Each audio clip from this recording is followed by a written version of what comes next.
Wittenberg, yes.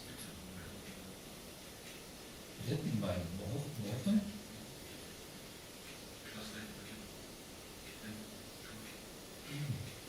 All this time I thought it was near to Leipzig. What's the other town? Halle, and then Wittenberg. Whatever, doesn't matter.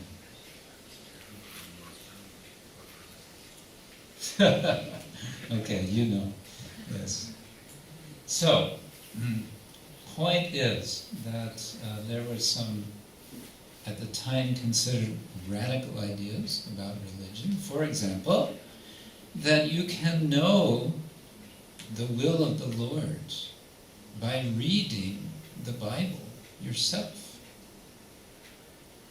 instead of having a priest read it for you and translate it. And so one of the things Martin Luther did was to translate the Bible into German. Somebody before him, I've forgotten the name, translated the Bible into English, I believe, and it cost him his life. He was burned at the stake for having dared to translate the Bible into, I believe it was English.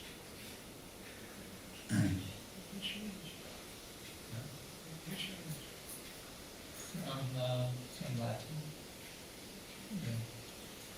Which of course is a translation from the Greek. Anyway. So that was an interesting idea that was being brought to India.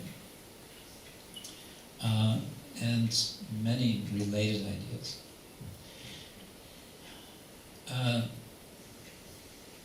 Another thing that was happening when people came from Europe to India at the time was what we now call industrialization. Industrialization essentially involves some kind of mechanical repetition and employment of energy in a systematic way. The printing press was part of this industrialization. One of the earliest things that was being made mechanical was the production of cloth. And so you get factories eventually making first thread and then making cloth and then making clothes out of the cloth. This was going on especially in England, in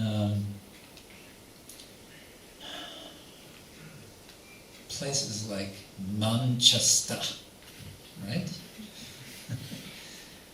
Manchester, and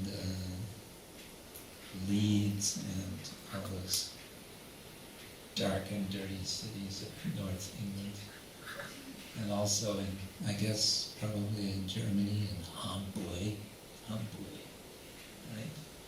Yeah, Hamburg, and such places. Anyway, all of that was also coming to India, and especially cloth production became a huge issue as part of the process of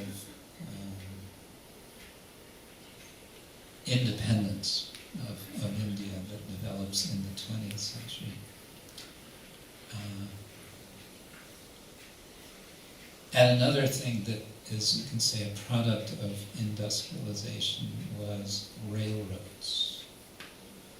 India became a network of railroads, and this had huge effects, of course, on the culture of India.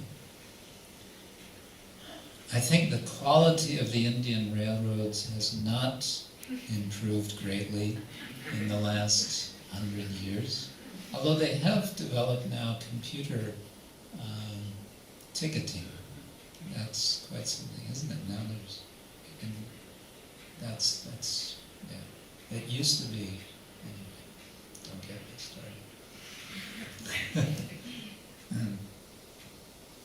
Another bit of baggage that the Europeans were bringing with them was an ideology which, to give one term, perhaps an unfortunate term, an ideology that came to be known as the Enlightenment. Enlightenment philosophy developed mainly in the 18th century, in which people like John Locke, what's his name, from northeastern Germany, Kant, Immanuel Kant, Hegel, all these kind of heavyweight German philosophers who nobody can really understand. David Hume, I think, from Scotland, was associated.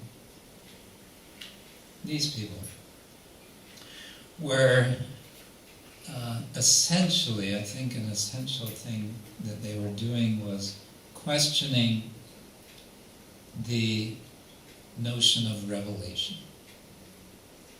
The notion that truth comes by reception from a revealed source, in their case, the Bible. And we could go on and on about that. But I think that's kind of the basic point, which goes along with Renaissance thinking, that somehow the locus of truth shifts from above to below. One of the people who had a lot to do with this was Galileo, when he, I guess he made the telescope first, and then he looked through the telescope at the moon. And what did he see when he looked at the moon? He saw craters. He saw mountains. And he thought, gosh, that looks a lot like the Earth. And when he said that, he started to get into trouble, because Ptolemaic astronomy said all the planets, including the moon and everything above, are celestial spheres, and they are made of crystal. And Galileo, when he looked, he didn't see crystal, he saw rocks and mountains